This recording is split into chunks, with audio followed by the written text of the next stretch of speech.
नमस्कार, आप देख रहे हैं यूपीजीएन न्यूज़ भारत। इस समय हम भदोही 392 विधानसभा क्षेत्र में हैं और नगर पालिका में हैं। यहाँ के जो जिला भाजपा भदोही भाजपा जिला महामंत्री सत्यशील गुप्ता जी से खास चुनावी चर्चा होगी हमारी। सर नमस्कार, आपका यूपीजीएन न्यूज़ भारत में स्वागत है। सर, आप भाजपा जिला महामंत्री हैं और 392 विधानसभा क्षेत्र में जो वर्तमान विधायक है रविंद्र नाथ त्रिपाठी जी हैं और प्रत्याशी भी उच्च पार्टी जो शीर्ष नेतृत्व करने वाले हैं लीडर, उनको भरोसा जताया उनके ऊपर और उनको टिकट दिया। तो सर क्या लगता है इस बार सीट कितने अच्छे वोटों से चुनाव निकलेगी, जबकि अगले बार 1100 कुछ वोटों से चुनाव जीते थे? काफ़ी टक्कर की लड़ाई थी इस बार। आपको धन्यवाद देता हूं और मैं बताना चाहता हूं कि पूरे भारत में अगर कोई एक राष्ट्रवाद राजनीतिक संगठन है कोई, तो वह सिर्फ भारतीय जनता पार्टी है। पूर्णतः लोकतांत्रिक संगठन है और जितनी भी और संगठन काम कर रहे हैं, राजनीतिक पार्टी काम कर रही है, वो प्राइवेट लिमिटेड कंपनियां हैं। जहाँ तक भारतीय जनता पार्टी की बात है, यहाँ हमारा बूथ स्तर से लेकर ऊपर तक हमारे पदाधिकारीगण होते हैं और किसी भी प्रत्याशी के चयन किसी व्यक्ति विशेष से नहीं होता है जी। ये सामूहिक निर्णय लिया जाता है कि ये एक सभी के निर्णय को मान्य करते हुए तब किसी व्यक्ति को प्रत्याशी बनाया जाता है। हमारे शीर्ष नेतृत्व ने पुनः उन पर भरोसा जताया है जी और निश्चित ही हम जनपद के भारतीय जनता पार्टी के पदाधिकारी होने के नाते तीनों विधानसभा हमारे जो हैं भदोही जनपद के तीनों विधानसभा में कमल खिलेगा। निश्चित जनमानस में पूरा वातावरण भाजपा में बना हुआ है। हम लोगों के पास बीच में गए भी थे, जा भी रहे हैं और सब जान रहे हैं कि हम लोग ने जो 4.5 साल में यहाँ प्रदेश में काम किया है और 7 साल में केंद्र में जो काम किया है, जो भी योजनाएं हमारी आई जनमानस के लिए, क्योंकि हम लोग पंडित दीनदयाल उपाध्याय जो हमारे एकात्म मानववाद के प्रणेता रहे हैं, अंतिम व्यक्ति लाभ पहुँचाने का, क्योंकि सब जानते हैं भारतीय जनता पार्टी एक ऐसा संगठन है जो वंशवाद, जातिवाद, भयवाद, धर्मवाद की राजनीति नहीं करती है। ये विचारवाद, विकासवाद, ध्येयवाद की राजनीति करती है। आज विकास के माध्यम से हम जनमानस में जा रहे हैं और लोगों ने जो योजनाओं का लाभ लिया है, बढ़ चढ़ के लोग बोल रहे हैं। निश्चित ही हम विजयश्री पाएंगे। हमारे लिए प्रत्याशी हमारा कमल ही होता है। लोग योगी मोदी समझ के ही वोट देते हैं जी। सर, अखिलेश जी कह रहे हैं और उनके पार्टी के सभी नेता कह रहे हैं कि भारतीय जनता पार्टी विकास उत्तर प्रदेश में कुछ नहीं की, योगी जी कुछ नहीं किए। देखिए, विपक्ष एकदम धरातल पर चला गया है।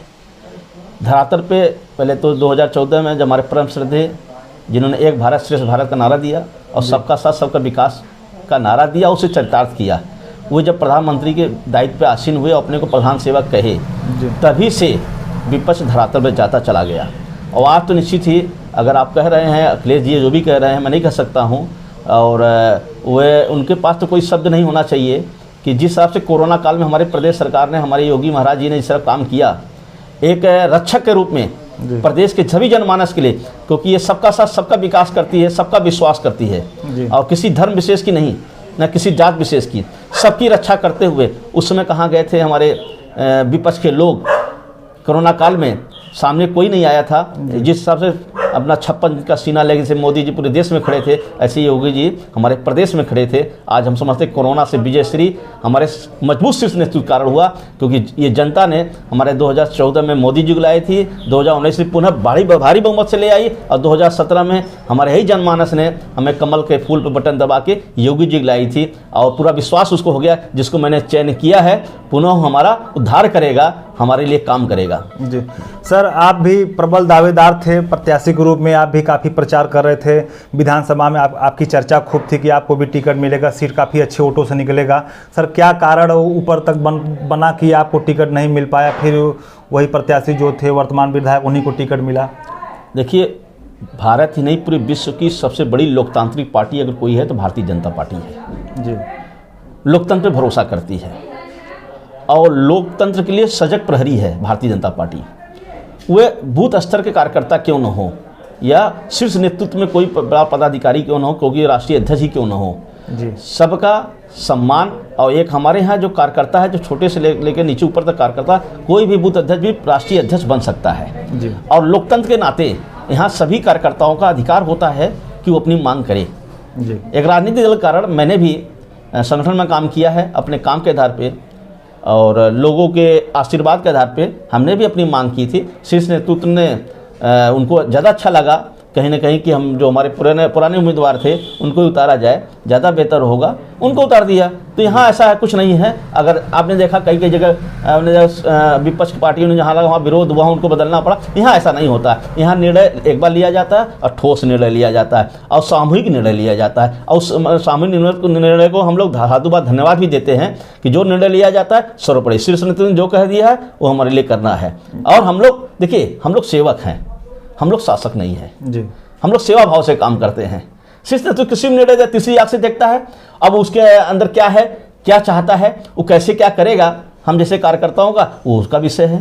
निश्चित ही किया गया है और जनमानस देख रहा है कि यही संगठन ऐसा है कि जहाँ जातिवाद दम नहीं है, वंशवाद नहीं है, सिर्फ सामूहिक निर्णय लिया जाता है और सबको मौका मिलता है, लेकिन वो निर्णय शीर्ष नेतृत्व का होता है जी। सर, अखिलेश जी ये भी कह रहे हैं और मायावती जी भी एक कह रही हैं कि हमारी सरकार बनेगी तो हम करीब 10 लाख युवाओं को नौकरी देंगे।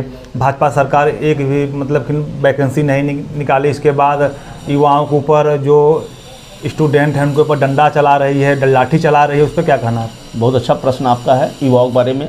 मैं आपके इस चैनल के माध्यम बताना चाहता हूँ कि 2017 से पहले उत्तर प्रदेश की जो सरकार काम कर रही थी उसमें हमारे युवा रोजगार रहित थे। लेकिन पूरे गर्व से पूरे कहने में मुझे कोई गुरेज नहीं है कि 2017 से लेकर अब तक हमारा प्रदेश रोजगार युक्त प्रदेश कहलाता है। आपको मालूम होना चाहिए कि 4.5 लाख युवाओं को हम लोग सरकारी नौकरी दिए, लगभग 5 लाख, और 4.5 लाख युवाओं को सरकारी संविदा पे रखा गया।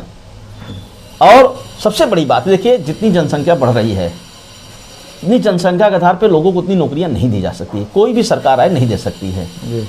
लेकिन हमारे यशस्वी प्रधानमंत्री जी ने, हमारे मुख्यमंत्री जी ने एक रास्ता ढूंढा कि स्वरोजगार, सूक्ष्म मध्यम लघु उद्योग के माध्यम से अपने युवाओं को प्रेरित करते हुए, तकनीकी शिक्षा देते हुए उनको कम ब्याज पे एमएसएमई के माध्यम से 42 लाख युवाओं को प्रदेश में, सोचिए कितनी बड़ी बात है, 82 लाख युवाओं को एमएसएमई के माध्यम से कम ब्याज पे ऋण दिया गया। आज हमारे युवा साथी हुए क्या कर रहे हैं, छोटे सूक्ष्म उद्योग, मध्यम लघु उद्योग लगा के 10, 5, 20, 50 लोगों को अपने यहाँ रोजगार भी दे रहे हैं, उनका परिवार भी चल रहा है। इस तरह से हमारा प्रदेश क्या हुआ, युवा जो होते स्वरोजगार तरफ बढ़ चुके हैं जी। और जहाँ तक संभव होगी आने वाले समय में भी कि जो रोजगार इनको नहीं मिल पाया है, अभी आपने देखी मेरी घोषणा में कहा कि हर एक परिवार को रोजगार या नौकरी दिया जाएगा, प्रयासरत है। क्योंकि हम लोग देखिए विचारवाद पे काम करते हैं। अब किसका विचारवाद? परम श्रद्धेय पंडित दीनदयाल उपाध्याय के विचारों पे, जिन्होंने कहा एकात्म मानववाद का, जिन्होंने कहा कि अंतिम व्यक्ति तक जब तक हम योजनाओं का लाभ नहीं दे सकेंगे तब तक अपने को हम परिपूर्ण नहीं मान सकते हैं। और मैं बता रहा हूँ, आपने भी देखा होगा कि लगभग, मैं तो नहीं कहता, लोग गाँव ग्रामीण क्षेत्रों में, हर जगह क्षेत्रों में देखता हूँ, लोग कहते हैं 90% मुझे लाभ मिला, मैं 80% उसे मानता हूँ। लेकिन जो 20% रह गए हैं, फिर से सरकार पुनः आएगी और उन 20% लोगों को भी हमारे कार्यकर्ता, क्योंकि हमारा कार्यकर्ता देव तुल्य होता है, वह निस्वार्थ होता है, वो अपने लिए नहीं, वो समाज के लिए काम करता है, संगठन के लिए काम करता है, अपना तन मन धन लगाता है। ऐसे कार्यकर्ता कहीं जल्दी नहीं मिलेंगे। कि कोरोना काल में भी जिस तरह से लड़ाई लड़ी हमारी कार्यकर्ताओं ने, समझिए कि जो विभीषिका होनी चाहिए तो नहीं हो पाई, जो तांडव कोरोना होना चाहिए वो नहीं हो पाया। इसका कारण क्या है? हमारा शीर्ष मजबूत शीर्ष नेतृत्व रहा और हमारे कार्यकर्ता रहे, जमीनी स्तर पर लोगों को लाभान्वित करते रहे। जी सर, जनता और पब्लिक बीच में चर्चा हो रही है कि अखिलेश यादव, मुलायम सिंह यादव अपने घर को ही नहीं संभाल पा रहे हैं, नहीं बचा पा रहे हैं। इसे भी अर्पणा यादव जो मुलायम सिंह की बहू थी, उन्होंने भाजपा ज्वाइन किया और उनके समधी जो थे वो भी भाजपा ज्वाइन किए। तो इस पर क्या कहेंगे आप? देखिए, ये सब परिवारवाद की बात है और परिवारवाद अब जनता जान चुकी है जी। और 2014 के बाद ही परिवारवाद, वंशवाद को नकारती चली जा रही है और रिजल्ट आपको दिख रहा है जी। अब जानती है कि ये अब हमारे पर पूरा विश्वास अपने भारतीय जनता पार्टी पे है, हमारे मोदी योगी पे है। अगर ऐसा ना होता तो विश्व के कोने कोने में मोदी और योगी कोई नहीं कहता। आज हमारे दो शीर्ष नेतृत्व जो भारत माता के ऐसे सपूत हैं कि विश्व में इनकी गुणगान होती है। और वो क्यों न हो, जो 125 करोड़ देशवासी हितों के लिए मोदी जी तत्पर रहते हैं और लगभग 25 करोड़ प्रदेशवासियों के लिए योगी जी हमेशा तत्पर रहते हैं, 18 से 20 घंटे मेहनत करते हैं जी। तो ऐसे सन्यासी पुरुष को जो कभी मतलब कि जो भी सुविधाओं उनका भी लाभ नहीं लेते हैं, वो भी जनमानस के लिए देते रहते हैं और हमेशा सोचते रहते हैं कैसे यहाँ राम राज की स्थापना हो। आप जानते हैं प्रदेश पूरा विश्व भारत राम राज की तरफ बढ़ गया है। हम लोग चाहते हैं, हमारी कार्यकर्ता चाहते हैं कि लंबे कालखंड तक हमारे योगी जी, हमारे मोदी जी बने रहें। जी सर, अभी प्रदेश में कहीं रैली थी, नाम तो याद नहीं आ रहा है, तो वहाँ पे अखिलेश जी राष्ट्रीय अध्यक्ष भी हैं समाजवादी पार्टी के और मुख्यमंत्री भी भाई रह चुके हैं पूर्व में। अभी अगर उन्होंने एक शब्द हम लोग को मुँह से नहीं लेना चाहिए, लेकिन अभी लेना पड़ रहा है, क्योंकि भाई जब बड़े बड़े लीडर नाम ले रहे हैं मुँह से, तो हम लोग तो आम जनता हैं। सर, उन्होंने रड़ुआ शब्द का प्रयोग किया कि मतलब कि प्रदेश में सब रड़ुआ हो गए हैं, रड़ुआ मतलब योगी जी ऊपर, तो उस पर क्या कहेंगे आप? देखिए, इस शब्दों का इन लोग जितनी मानसिकता है, हमने कहा ना, इन लोग का चिंतन ही सही नहीं है जी। ये राष्ट्रवादी चिंतन तो है नहीं, ये परिवारवाद की बात करते हैं, केवल वंशवाद की बात कहते हैं। राष्ट्रीय अध्यक्ष अपने बन जाएंगे, सब मुख्य पद यही ले लेंगे और कोई है नहीं, है नहीं। तो ये सब है, ये सब जो शब्दों को इस्तेमाल करते हैं, इनको ये नहीं मालूम है कि मोदी जी पूरे भारत को अपने जितने पिता हैं, माता हैं, बहन हैं, सबको अपना परिवार मानते हैं। ये लोग तो 2-4-10 लोग, 20-50 लोग को परिवार मानते हैं, लेकिन हमारे मोदी जी, योगी जी पूरे प्रदेश को समझिए अपना परिवार मानते हैं। हर बहन को बहन, हर भाई को भाई, हर माता को माता, हर पिता को पिता, सबको देवतुल्य मानते हैं, सबको मानते हैं। सबका मतलब कि उनका संस्कार जो है, जी, जब राष्ट्रवाद का चिंतन होता है तो उसका आदमी संस्कार होता है। ये सब तो ऐसे शब्दों का इस्तेमाल कर रहे हैं, स्वतः गर्त में चले गए हैं और चले जाएंगे गर्त में। इन लोग कहीं वजूद नहीं है। पूरे भगवा फिर से लहरा रहा है प्रदेश में, पुनः जनमानस सरकार ला रही है। जो लाभ जिसने पाया है, जो लाभ देख रहा है, लोग कहते हैं, हमारी ग्रामीण क्षेत्र की माताएं बहनें कहती हैं कि जो हमें 2 टाइम का अनाज दे रहा है, जो हमारे अकाउंट में डायरेक्ट पैसा डाल रहा है, जिसने हमें रहने के लिए आवास दिया, घर दिया है, हम ओके वोट न दे के दिए, ये बोल रहे हैं। हम तो यहाँ तक मुस्लिम बंधुओं से भी कहना चाहते हैं कि जानते हैं, वो जान रहे हैं कि ऐसा कोई भी योजना का लाभ नहीं है कि जो किसी व्यक्ति विशेष के लिए हो, सब लाभान्वित हैं। वो भी कह रहे हैं जो 7% पिछली बार मुझे वोट मिले थे, निश्चित ही हम 20-25% भी मुस्लिम वोटों पाएंगे, क्योंकि जो लाभ जिनको पा चुका है उसको कैसे नकार सकता है। तो हम लोग तो लोगों को जीवन शैली को तो तरफ वृद्धि करने के लिए, उत्थान करने के लिए हम लोग लगे, हम कार्यकर्ता बंधु लगे, हमारे शीर्ष नेतृत्व हमेशा लगा हुआ है। इस शब्दों का इस्तेमाल ऐसे लोग ही कर सकते हैं, क्योंकि जो ये अपना खाली परिवार देखते हैं। लेकिन सर बोलते हैं कि अखिलेश यादव विदेश में पढ़े लिखे हैं, तब भी ऐसे गंदे शब्दों का प्रयोग करते हैं। बताइए, विदेश में पढ़ल जाना और पढ़ना, देखिए हम बताएं, हमारे दोनों जो शीर्ष नेतृत्व है, हम लोग बहुत सौभाग्यशाली है कि ऐसे शीर्ष नेतृत्व के अंदर में काम कर रहे हैं। दोनों को परवरिश माई के लाल ने किया है, माई ने किया है। ये दोनों लालों का परवरिश माई ने किया है। तो माई, और जानते हैं आप अभी एक देख रहे थे जो विपक्ष में कांग्रेस का देख रहे थे ना, जो दाई के हाथों से पले बने हैं, उनकी कैसी मानसिकता थी, आज विकसित हो चुके हैं।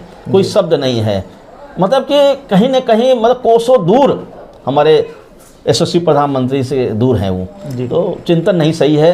जब तक राष्ट्र भावना नहीं होगी, राष्ट्र चिंतन नहीं होगा, राष्ट्र में सभी अपना है, प्रदेश में सभी अपना है, सही परिवार जब अपना नहीं मानेगा, तो ऐसे व्यक्ति कभी जनमानस कभी उनको सराहेगी नहीं और कभी उनको पुनः बैठाएगी नहीं। वो अपना धरातल में खुद शब्दों से अपने धरातल में चले जाएंगे। वैसे भी कहीं लड़ाई में कोई है नहीं, सिर्फ एक ही है जो राष्ट्रवाद का चिंतन करती है और पूरे परिवार भी देश के परिवार। सर, अखिलेश जी ये भी कह रहे हैं कि हमारी सरकार बनती है तो मैं मथुरा में मंदिर बनवाऊंगा।